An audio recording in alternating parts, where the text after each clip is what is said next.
Muy bien, muy buenas tardes. Estamos en un nuevo capítulo de estas conversaciones de los días jueves a las 6 de la tarde por FTV.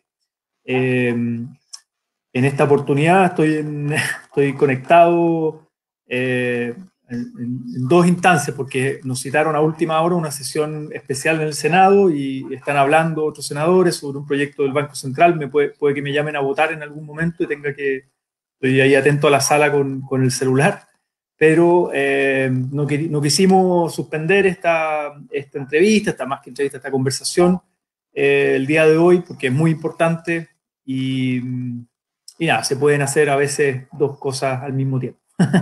Así que saludamos a nuestra invitada el día de hoy, agradecerle su disposición también a participar de el González, una compañera, amiga, bueno, también de Revolución Democrática del último tiempo, del Frente Amplio, pero antes de eso, mucho más allá de esa militancia, que también nos contará cómo es que llegó a participar y a militar. Raquel es dirigente también del Colegio de Profesores, bueno, está en nuestra región de Valparaíso, ella en Papudo, en el fondo, ¿no? Y también es militante de Mujeres Modatima, el movimiento social con el que trabajamos hace tiempo por la recuperación democrática del agua en la región de Valparaíso. Entonces hay muchas cosas que conversar, que visibilizar, además de una zona de la región que muchas veces no se, no se visibiliza tanto a nivel regional, a nivel acá mismo desde Valparaíso, de los temas centrales. Entonces creo que es importante ir dando voz a estas dirigentes que luchan cotidianamente hace mucho tiempo por estos temas que a veces cuesta, cuesta abrir espacio. Entonces nada, bienvenida Raquel, ¿cómo estás? Gracias por participar. Hola Juan Ignacio, muchas gracias por la bienvenida, gracias por la invitación. Estamos felices de estar acá y poder compartir un poco de lo que se hace en la comuna, en lo que se hace en las diferentes instancias en las cuales participo. Súper, muy bien, muchísimas gracias. Partamos por, bueno, tu profesión. Tú eres profesora, además dirigente, secretaria del Colegio de Profesores en el Comunal Papudo, pero partamos desde algo cotidiano. ¿Cómo ha sido eh, ejercer este rol, hacer clases en contexto de pandemia, con clases en línea? Cuéntanos un poquito desde ese rol, ¿no? De profesora, dirigente del Colegio de Profesores y lo que implica, ¿no? Ejercer esos roles hoy día en este contexto de pandemia. Ok, bueno, ha sido muy complicado, mucho más porque cuando nosotros empezamos a organizarnos para una nueva forma de entregar la educación, al ministro se le ocurre darnos vacaciones y nos quiebra ese espacio y al final, la primera semana que él nos dio, estuvimos igual organizándonos junto a las familias de ver la forma en que hacerle llegar las guías de aprendizaje, las actividades que fueron durante mucho tiempo vía WhatsApp y que aún lo son. También tuvimos que generar clases online con los cursos superiores como séptimo y octavo, las cuales nos han resultado bastante bien. Sin embargo, no es lo mismo estar en el aula con los niños resolviendo las inquietudes, contestando también rápidamente a las mamás.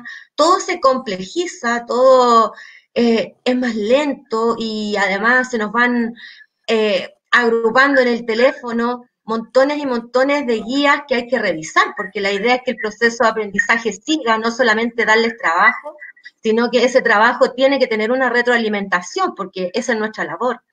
Más con los niños que hoy día no tienen conexión a internet o que sus padres tienen planes prepago, ha sido súper difícil el poder levantar una plataforma para trabajar con ellos, porque hoy día además las condiciones laborales no son las mejores, los contagios que han llegado a los hogares, nosotros estábamos felices en Puyalli, que no teníamos contagio y rápidamente llegó el virus y netamente por un tema laboral. Entonces los papás tienen que salir a trabajar, llegan contagiados a sus casas, se contagian las familias y todo se complica. O sea, ahí también uno no puede presionar para que hagan las actividades escolares, sino que al contrario, entregar un tipo de contención a la familia, más que la presión por una actividad escolar que en realidad pasa a un segundo grado y lo que te decía, uno tiene que priorizar, es como el bienestar del niño, de la niña y preguntar obviamente por sus familias, porque hoy día no sabemos si nos vamos a contagiar o no, están,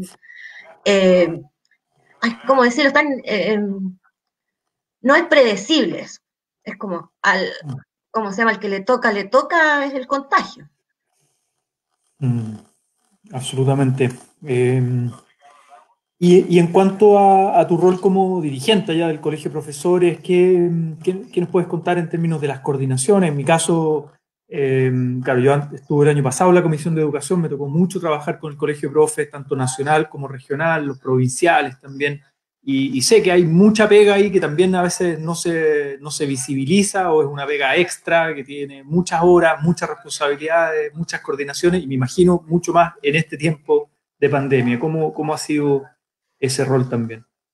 Bueno, sí, yo recuerdo muy bien su figura sobre todo en nuestras demandas, ¿cierto? Que estuvimos movilizados, venimos hace harto rato ya.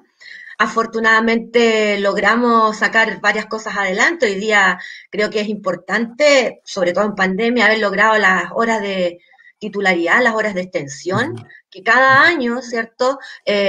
Los profesores estábamos nerviosos en el mes de diciembre pensando cuántas horas voy a tener para este año, porque cada hora significa un costo, significa que afecta a los hogares. Y hoy día, afortunadamente, muchos tenemos la titularidad de la totalidad de las horas que trabajamos y eso también ha fortalecido porque nosotros, por ejemplo, financiamos hoy día nuestros planes de Internet, tuvimos que expandir nuestros planes, aumentar un plan mucho más grande, mucho más amplio que nos permita esta subida y bajada de datos junto a las familias y bueno, trabajando durante todo el año, precisamente en impulsar el no al CIMSE, por ejemplo, que nosotros creemos que en el contexto actual no tiene ningún, más que creemos, tenemos la certeza de que no va a cumplir ninguna función en los hogares, ya que no estamos trabajando como debería ser. De hecho, el mismo ministerio nos envió una priorización curricular, que si bien va un poco ligada al CIMSE, de acuerdo a nuestros análisis, también se trabajó a nivel de colegio profesores con la nuclearización, que es una priorización mucho más macro, con una visión holística y precisamente donde se considera el contexto actual en el que están las familias de nuestros alumnos. Además de esa campaña, ¿cierto? Seguimos impulsando el que esos recursos sean destinados para el Internet, para la conectividad de nuestros niños. Es súper difícil la tarea. Hoy día algunos, si se va el papá o la mamá de la casa a trabajar, el niño no tiene el Internet, no tiene el medio como contactarse y eso también impide el desarrollo normal y donde tenemos que coordinar con las mamitas, por ejemplo, el día de hacer una clase para 2 o para 3 porque no tienen los medios, no hay teléfono, no hay conectividad. Si bien es cierto, se ha entregado a los alumnos de séptimo y octavo, deberían tener su computador, pero los computadores no son eternos, el internet por un año, y también ellos se complican, sobre todo los octavos, y hay que ver la forma. Y si bien las hemos tratado de rebuscar de todas las maneras, aquí hemos tenido muchas voluntades, tanto las familias como nosotros los docentes de las diferentes comunidades educativas, creemos que no hay una real inversión porque hoy día el ministerio exige a todos, sin embargo, el Ministerio de Educación no se ha puesto con los recursos necesarios para que este proceso sea llevado por lo menos de una forma mejor de la que lo estamos haciendo. Creo que podríamos hacerlo mucho mejor. Hoy día es un esfuerzo enorme, es agotante tanto para las mamás como para nosotros, están cansadas, ellas pedían el receso pedagógico y también estuvimos trabajando en eso, Sí. desde el Colegio Profesor y desde Refundación, el movimiento gremial y pedagógico. Creo que hoy día las condiciones sanitarias también no están y para peor, el ministro se le ocurre decir que en los hogares los niños van a sufrir de abuso sexual, cosa que tiene bastante molesto a nosotros como profesores y a los apoderados y a la comunidad educativa.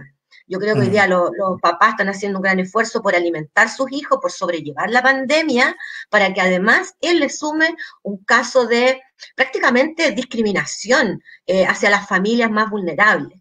¿Ya? Nosotros hemos visto variados casos cuando uno sale, comparte, conversa, ve a la gente haciendo un tremendo esfuerzo por resguardar a sus hijos y eso no significa que estén abusando de nuestros niños y esa creo que fue la peor excusa que pudo usar el ministro, porque también consideramos que si él sabe de algún caso donde se le estén vulnerando los derechos de los niños, él en vez de obligar a todo un país a regresar a clase, él debería preocuparse de hacer la denuncia y resolver de alguna manera la problemática.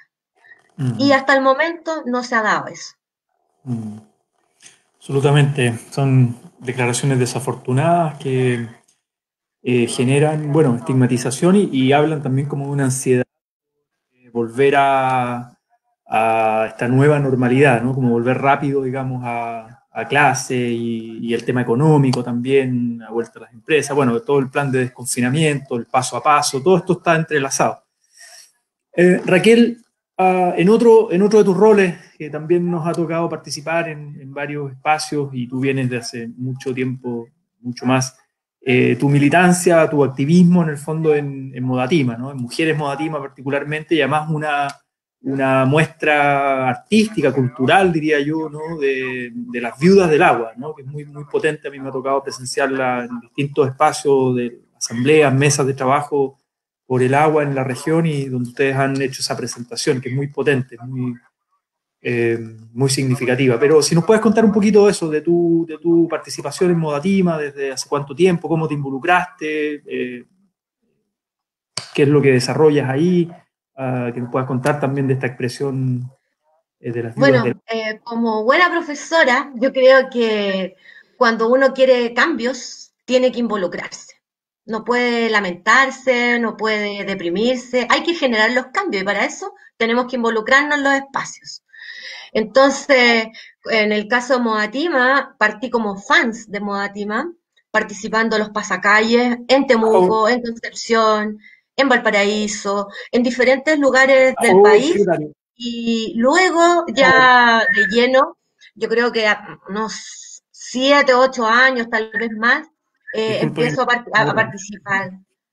a participar ya súper activamente y de pronto se nos ocurre otra forma de visibilizar la problemática del agua, porque a veces, claro, los movimientos tenemos diferentes luchas, unas más frontales, otras más legislativas, y también nosotros pensamos en ver cómo sacar la voz de las mujeres.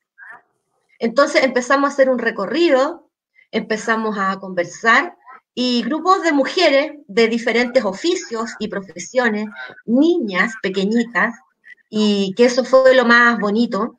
Las Viudas del Agua, si bien tiene una base sólida en el libro La privatización de las aguas de Rodrigo Mundaca, donde sacamos varios extractos de nuestros textos, de nuestra obra, fue un proceso colectivo, donde cada una de nosotras aportó para poder construirla. Nos demoramos meses, ya partimos en octubre del 2018, yo creo, y nos logramos ya afirmar y sacar el producto, porque no es fácil, entre que queríamos ponerle música en vivo, unas también por alguna problemática, por trabajo, no todas tienen la misma el mismo ímpetu de repente que las que logramos consolidar ahí desde las niñas pequeñitas de 4 años hasta mujeres de 55, 56, que logramos llevar a cabo esta obra y que, bueno, ha sido un plus y fue muy importante el poder acompañar. Estuvimos contigo acompañando la Mesa del Agua, acá en Artificio de Cabildo, en Putaendo. Entonces, aparte de ir a entregar este mensaje desde las mujeres, porque por eso se llaman las Viudas del Agua, como las mujeres de la provincia y a nivel nacional sienten este despojo y cómo nos ha afectado en nuestras vidas cotidianas y todo lo que eso implica, el dolor. después de haber tenido abundancia, después antes de la fertilidad, ¿cierto? Llegar a un panorama totalmente desprovisto de agua, donde vemos hoy día, por un lado, cerros verdes de palto y cítricos, y por otro lado vemos el cerro totalmente muerto, el cerro despojado de todo lo que es su flora y su fauna, ya sea endémica o propia del lugar. Mm. Así es que, bueno, nos aventuramos, nos ha salido bonito, nos han pedido de diferentes lados. La última vez que alcanzamos a estar fue en la toma del Pozo 9 en el Melón.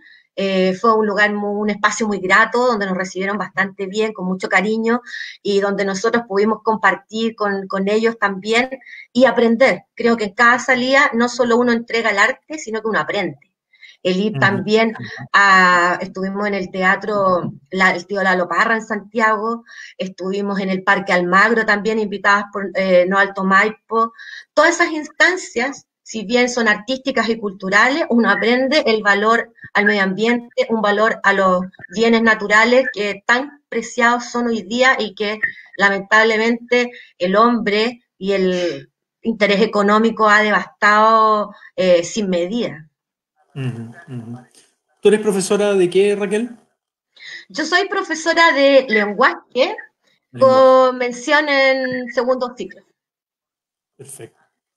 Y, y puedes conectar, o no sé si lo puedes hacer, a veces sí, a veces no, pero en las clases, con los alumnos, con las comunidades educativas, el conectar tu activismo, por un lado, en Modatima, con la educación, ¿no? La educación ambiental, en este caso, no sé, la conciencia ambiental, o son mundos aparte que dice, bueno, yo para mis tiempos libres me dedico al activismo en Modatima, pero mi rol de profe tengo que pasar materia y ya está. ¿Cómo se conectan esos mundos? ¿Cómo dialogan esos mundos? Ese mundo se conecta con mucho amor, porque hoy día nosotros también que somos críticos del currículum vertical que nos impone el Ujú, Ministerio de Educación, con cientos de objetivos que se podrían fusionar, por ejemplo, ujú, eh, el texto, cuando a ti te dicen busca un texto informativo, no puede ser cualquier texto. Más en el lugar, por ejemplo, donde yo trabajo, que es Puyahí, que es el sector rural de la comuna de Papú, y además la comuna en sí tiene toda una historia. Es una diversidad, tenemos playa, tenemos campo, tenemos humedales. Entonces hay que utilizar justamente, si, por eso digo, el currículum es vertical, es un poco estricto, pero no tanto, y eso depende de uno. ujú, Y ahí le damos el toque, o sea, si nosotros tenemos que hablar, ¿cierto?, de biodiversidad, tenemos que hablar de medio ambiente, ahí están nuestras planificaciones al servicio de. Yo tengo, por ejemplo, una unidad completa en torno al agua, ujú, al cuidado y la importancia del agua. Tengo planificaciones o textos, por ejemplo, también que tienen mucho que ver con los pueblos originarios. ¿Por qué? ujú, Porque nuestros ancestros en la comuna eran pueblos originarios, o sea, Puyahí se forma con un asentamiento de 600 esclavos en aquella época que se distribuyen entre las salinas de Puyahí, otros quedan asentados en Puyahí y otros se van incluso a la comunidad de Varas y Roco, acá en la comuna de La Ligua. Entonces, esa historia, cuando uno conoce la historia del pueblo, es importante recalcarla, es importante además el amor a la tierra, y ahí se enlaza con la cultura de los pueblos originarios, este amor a la tierra, porque Puyalli fue una zona de comuneros. Habían ujú, 120, los cuales hoy día van quedando muy poquitos, porque están de mucha edad, donde el proceso de la reforma agraria fue muy bueno para ellos, fue una localidad, un cooperativismo que realmente ellos lo supieron llevar a cabo a base de mucho esfuerzo.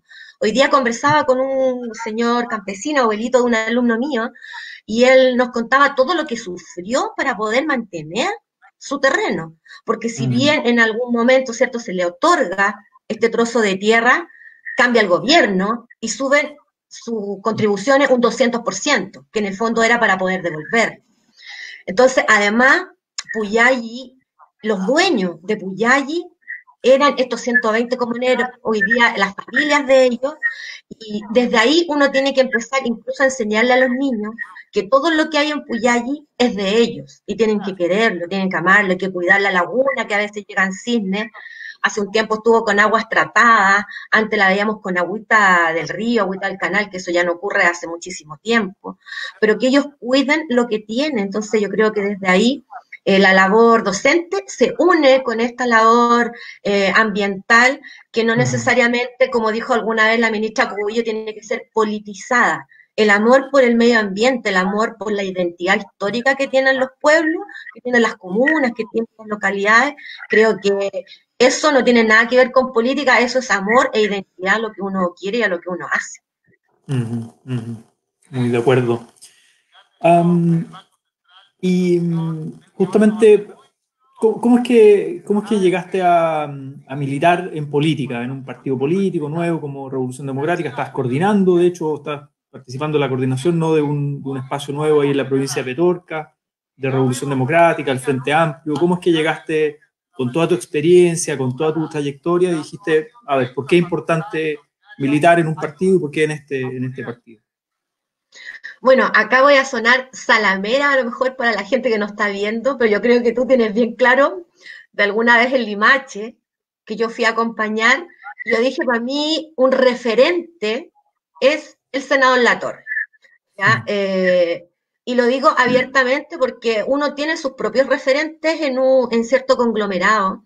Creo que cuando las cosas se hacen bien, invitan a la gente que busca de repente dónde estar, dónde participar y dónde accionar, porque hoy día, si bien es cierto, es importante también y muy importante pertenecer a algún movimiento, ¿cierto?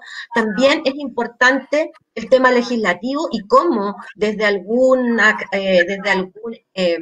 escalón de poder podemos realmente cambiar las cosas si nosotros creemos. Entonces, cuando yo estuve en paro muchísimo tiempo, vi la figura del senador Latorre cerca de mi presidente Mario Aguilar.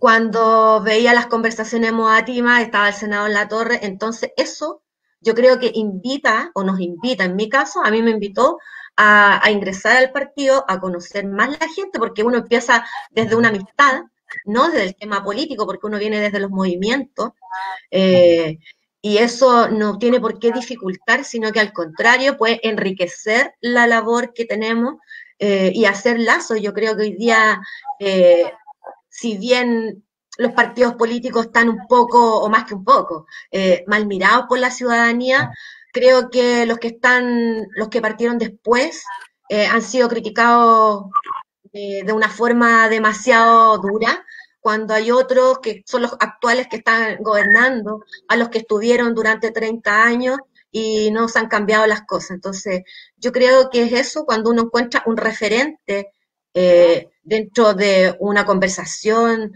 dentro de una amistad, eso a uno lo invita. Y uno dice, bueno, ¿por qué no? Si hay tanto. Así como también me preguntan, ¿pero por qué o por qué no en otro? No, yo encontré que en este, porque para mí, dos luchas que son súper relevantes, que es el agua, porque sin el agua no vamos a tener ningún medio ambiente, no vamos a tener ningún futuro, es muy relevante. Y si no tenemos una educación que tal vez nos lleve a concientizar a nuestros estudiantes, a nuestras familias, tampoco vamos a llegar a ningún lado. Nos interesa de sobremanera hoy día tener personas conscientes, seres humanos razonables y no seres humanos automatizados o amantes al dinero y que no importe lo que ocurre con nuestro medio ambiente, que en el fondo va a ser lo que nosotros le vamos a heredar a nuestros hijos. Desde eso, por ejemplo, antes incluso, en algún tiempo, cuando yo fui directora de la escuela de Puyalli, donde trabajo actualmente, nacieron hace como unos 5 o 6 años atrás los sellos de la escuela. Y nosotros teníamos como sello identidad cultural y medio ambiente, y tratamos de llevarlo arriba. De hecho, hasta logramos una certificación ambiental.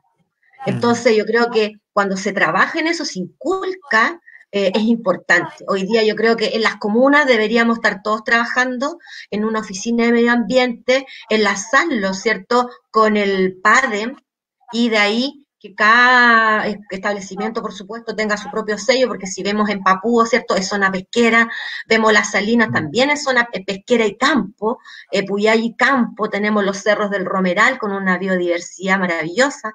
Entonces, nosotros tenemos que accionar, tenemos que hacer lo que tenemos que hacer en el momento que debe ser.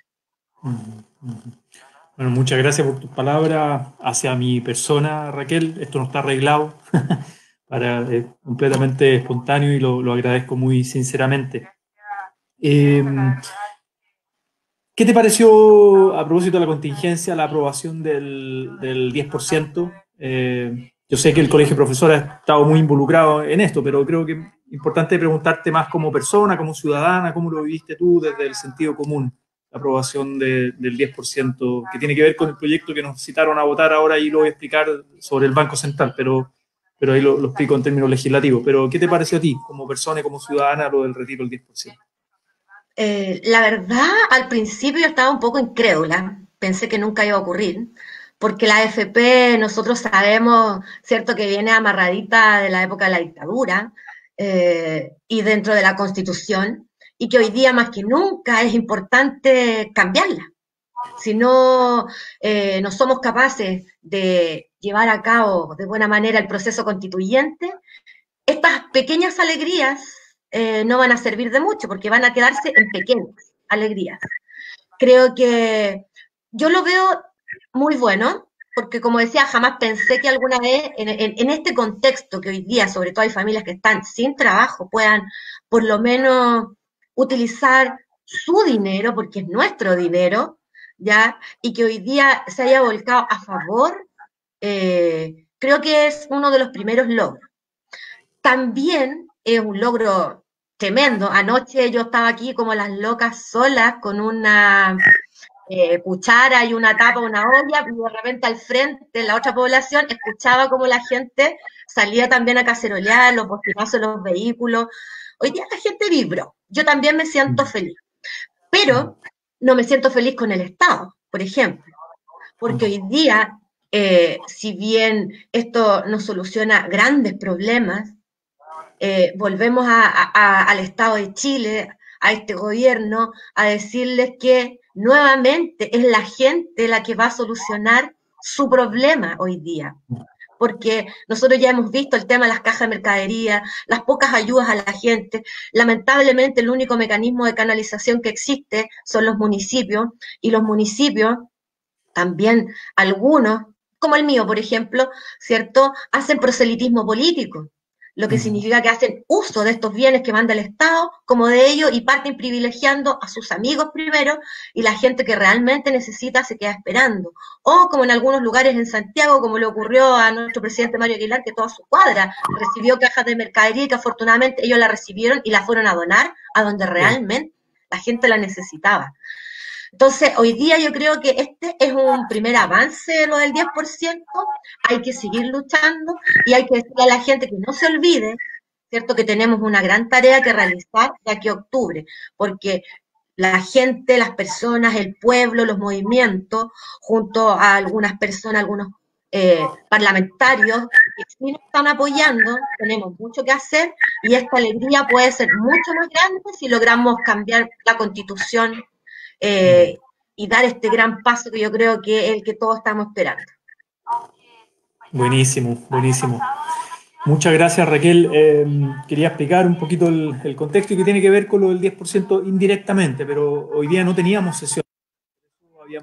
Te habíamos invitado a este espacio a las 6 de la tarde, pero hoy día a eso de las 2 de la tarde nos citaron de última hora, muy inmediato, de manera urgente, a tramitar un proyecto de ley que tiene que ver con darle atribuciones al Banco Central para, si es que lo decide, con mayoría de su consejo, 4 de 5, es una facultad, no es una obligación, una facultad de que pueda transar en el fondo en los mercados secundarios para inyectar liquidez al sistema financiero, para, de alguna manera, esto está relacionado con evitar la quiebra de empresas, ¿no? Que soliciten, tanto pymes, medianas o grandes empresas, que soliciten endeudamiento, digamos, para poder paliar la crisis. Y tiene que ver también con lo del 10%, porque a veces se generan efectos de chantaje de los mercados, de los inversionistas, las bolsas de comercio, etcétera, y el Banco Central, que es el que ve la política monetaria en Chile. La idea es que en este contexto de crisis mundial, de recesión por la pandemia, y por todo lo que está ocurriendo en Chile, pueda tener más herramientas de flexibilidad para enfrentar estas crisis desde el punto de vista de la política monetaria. Entonces, nada, nos citaron muy rápido a habilitar al Banco Central a tener, en el fondo, herramientas, ojo, herramientas que se utilizan en periodos de guerra, que están reservados para periodos de guerra, pero como estamos en una situación especial, excepcional, la idea es poder implementar. Bueno, eso quería explicar. Disculpa ahí si de pronto he tenido que estar conectado con la sala. Ahora está hablando el ministro Briones, tengo que volver a la sala. Pero estuve muy atento a tu conversación. Lo agradezco mucho, de verdad, tu disposición, todo el trabajo que estás haciendo. Seguiremos en contacto. Y bueno, y este video, esta conversación, obviamente va a quedar ahí disponible después también para compartirla en el territorio, por ejemplo, con tus propios colegas del colegio de profesores, con los compañeros y compañeras de Modatima, con la gente de Red Amplio, y los vecinos y vecinas de Papudo, la provincia de Petorca, bueno, con la gente con la que tú te relacionas. Así que muchas gracias, Raquel, por este espacio. Gracias por la invitación y bueno, estamos para ayudarnos y para colaborar en lo que podamos. Eso, seguimos. Y muy bueno el mensaje final del llamado al plebiscito de octubre, a ese proceso constituyente que está ahí a la vuelta de la esquina, que entre todos tenemos que sacarlo adelante por el apruebo y por la convención constitucional. Bueno, ha sido un día más de estos jueves de conversación. Ya el próximo jueves tendremos nuevos invitadas. Y nos despedimos. Muchas gracias por quienes estuvieron conectados, la audiencia, y nuevamente a Raquel por su participación. Chao, que estén muy bien. Cuídense mucho. Chao.